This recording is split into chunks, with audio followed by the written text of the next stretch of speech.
Okay. So hi everyone. I'm sorry I don't have a super strong voice, so I will do my best. But if don't speak loudly, it's because I literally cannot. So, uh, 15 minutes. So I'm gonna be super fast. First, I'm gonna present myself, who I am, what do I do, and how we are doing it. So I'm basically an architect of buildings. I studied architecture in Sevilla, in the south of Spain. I started working as a traditional architect, and then by chance, I got hired by a company called Sype, which is the biggest BIM software company in Spain.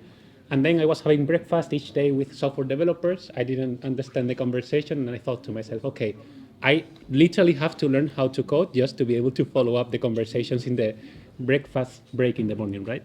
So I taught myself to code, and I also thought because I'm a very I don't like talking. I like doing, right? So I thought, let's make something real. Let's put in practice what I'm learning, so that maybe I can learn a bit more by trying to apply this knowledge of coding that I'm getting. I started making a IFC viewer just for myself. I made it open source because it was nothing commercial, nothing. I had no expectations at all. And then suddenly it grew out of control. The Building Smart called me. A lot of people wanted to help to build this IFC viewer, and it basically grew out of control without me planning anything. Um, so now this thing that I started as a hobby or a pet project has grown a lot. So what do we do? Whoops. We are trying to open up the market. And what does this mean? This means that, any software, literally any software, any video game, any software is made of code, which is text, right? And that means that we can express any software in terms of how many lines of code does a software have, right? So for example, 3JS, you may know it. It's basically a very well-known graphics engine for the web. Google uses it, Meta uses it. It has 53,000 lines of code. It has more or less 2,000 people contributing. It's an open source project, and it has 11 years. Basically, it's something that allows people to build 3D on the web super easily. Otherwise, you need to know math and physics and boring stuff. So what about BIM software, right? How many lines of code would we need if we wanted to make Revit from scratch, for instance? I'm saying Revit, but it could be literally any other application. We would need a graphics engine, just like 3JS, right? We would need a geometry engine to be able to, when you have two walls, to solve the encounter and to compute the result, to compute the Boolean operations when you apply windows to walls, etc., etc. We would need a UI element so that we have the whole system of menus that Revit has, right? We would need an error management system. We would need a lot of things, many, many pieces. In the end, each of these pieces is just code, right? Just X lines of code, but many, many lines of code. The code that probably a team of people would need 30 years to make, which is Revit, right? And this is something that we can apply to really any software in the industry, right? You can think software as a sum of pieces or a sum of pieces of code. So this is the current state of the market. If you're a startup, if you're a software company trying to get into this space, it's really hard because it turns out that because you need to make a lot of code and you need to make a huge effort in order to compete on equal terms with people that have been around for so many years, right? So it's really hard for new players to come by, and you can see it in startups trying to come up with products and compete in this market. So what can we do about it? We like to see what others have done because we think that our industry has a lot to learn from other industries, right? And here I bring an example. Video games, also software. This video game is called Hollow Knight, made by Team Cherry. Basically, this whole thing that you're going to, all these things, the graphics, the physics engine, the collision engine, the designs, the story, everything. Amazing. Let's look at the numbers of this software. 3 people, 4 years. Some more numbers, it made $57 million in revenue. So the question is, okay, if 3 people can do that, why cannot do something like construction software. Is it harder? It's not. I mean, I can assure you that Hollow Knight has probably much more sophisticated technology than the vast majority of the BIM software that we use in the day-to-day, right? So the key or the secret behind video games is that they don't start from scratch. They use a starting point that is way ahead, meaning Unreal Engine, Unity, Godot, etc. A video game engine in the end is nothing more than code that you don't have to write yourself because the game engine already gives you that code. And the thing is that the code that video game engines gives you is the hardest code, the code that requires math, physics, efficient computer graphics knowledge, so that the game developers can focus only in those things that add value to their product, which is the story, the designs, the gameplay, and so on, right? And this is the reason why a team of 3 people can create a piece of software like what we saw before, right? So the question that we apply is, what if we do the same? Because in the end, it turns out that many of the BIM softwares that we use in our day-to-day has many common pieces, right? They all need to represent 3D data, so they need a graphics engine, they all need a geometry engine, they all need a UI system, an error management system, many pieces in common that most vendors have done from scratch, which is complete absurd in my opinion. What if we take these same pieces that are in common in all the softwares, and instead of bundling it as an end user product and distribute it to end users, we just make it free and open so that new players can compete on a level playing field without making a huge effort. Because this is not a matter of, in my opinion, creating the Revit killer. No, it's a matter of allowing anyone to compete, because when anyone can compete, when a team of 3 people can create a piece of software that can go out in the market and make a huge business because it can compete, it's where, in my opinion, the magic happens, right? So how are we doing it? It's really simple. We are not inventing the wheel. We are not trying to do anything different. We are solving exactly the same problems that literally each BIM software company has solved, but instead of doing that close, we are doing it in the open way. So it's not like, oh, are you going to be able to solve that problem? My answer is, I mean, there are like 20 teams of people that solved that problem before in the past, right? So why can't we solve that problem?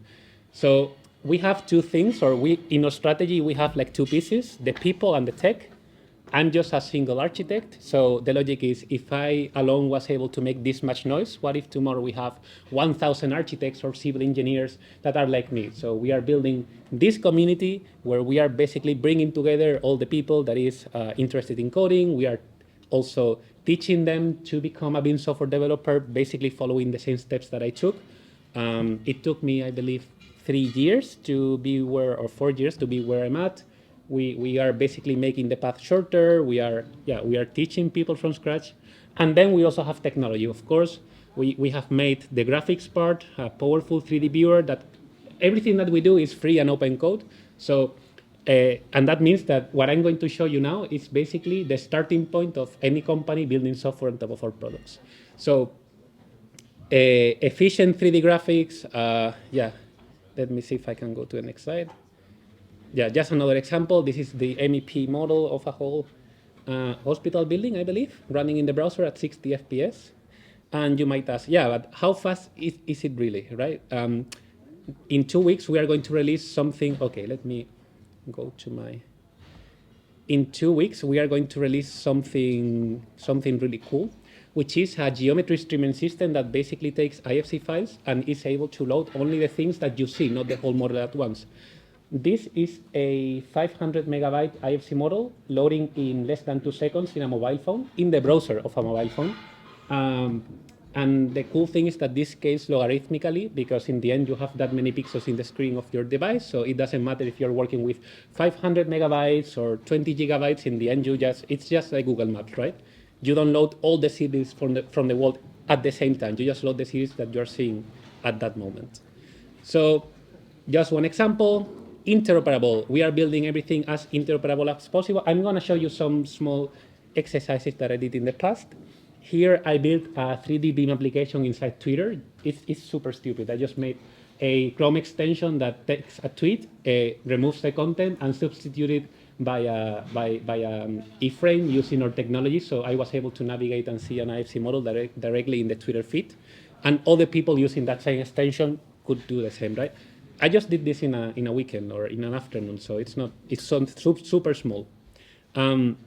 Also, I did this in the past. It's basically using another Chrome extension. I made Google Chrome able to read directly IFC files and represent them in 3D.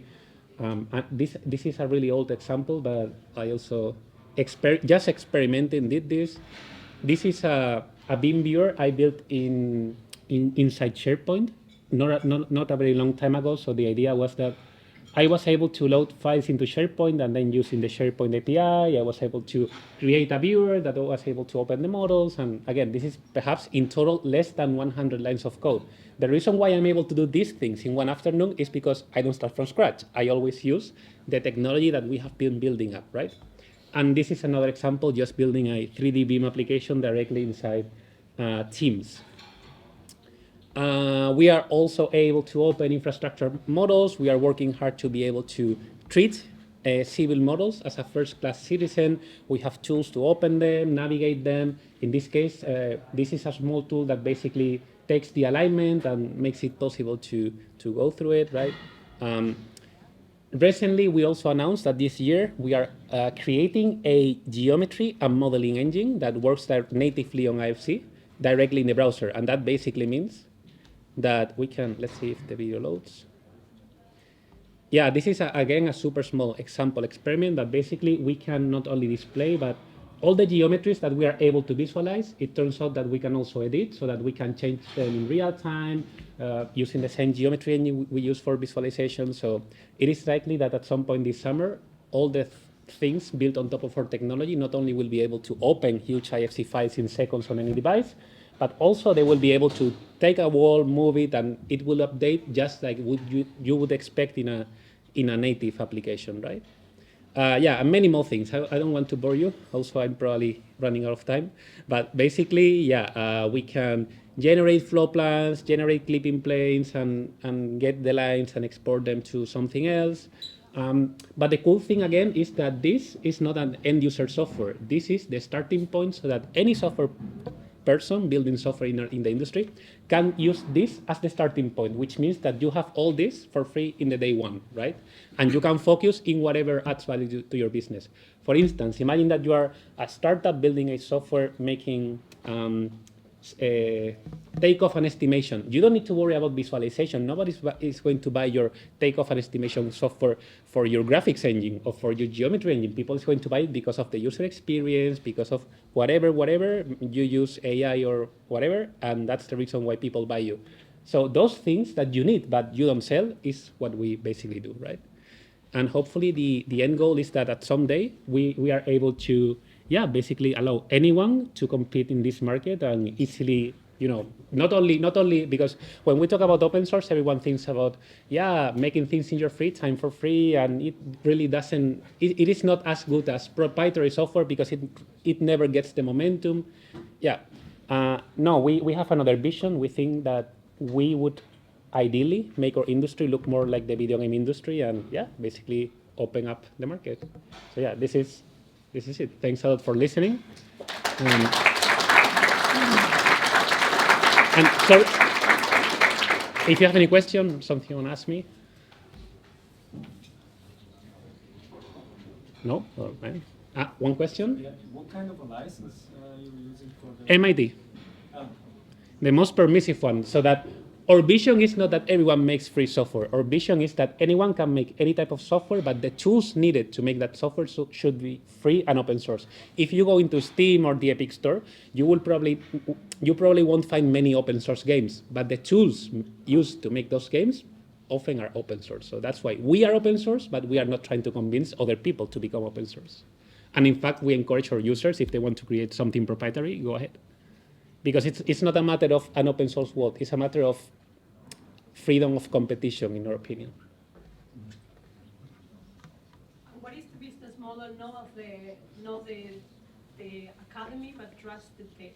So the software part, yes. We haven't released that part yet. All the money we are making right now is with the community, but with the software part, we are going to make something similar to MongoDB. I don't know if you're familiar with MongoDB. It's the most well-known non-SQL database in the world. Their technology is open and free. You can make a MongoDB database without paying anything and without asking for permission. But then you need to, put it in the cloud, deploy it, set up the machines in the cloud so that it scales, and also control the costs. MongoDB as a company also offers you a solution that is already deployed so that in 5 minutes you have a database ready to use.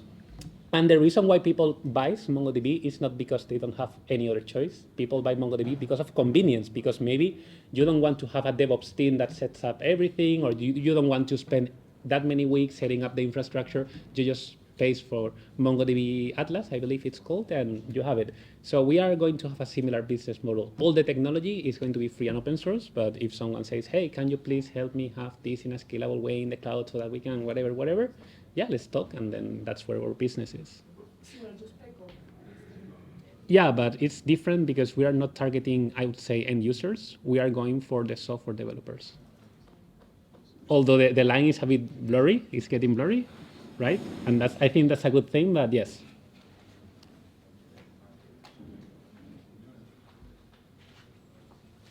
Okay, thanks a lot.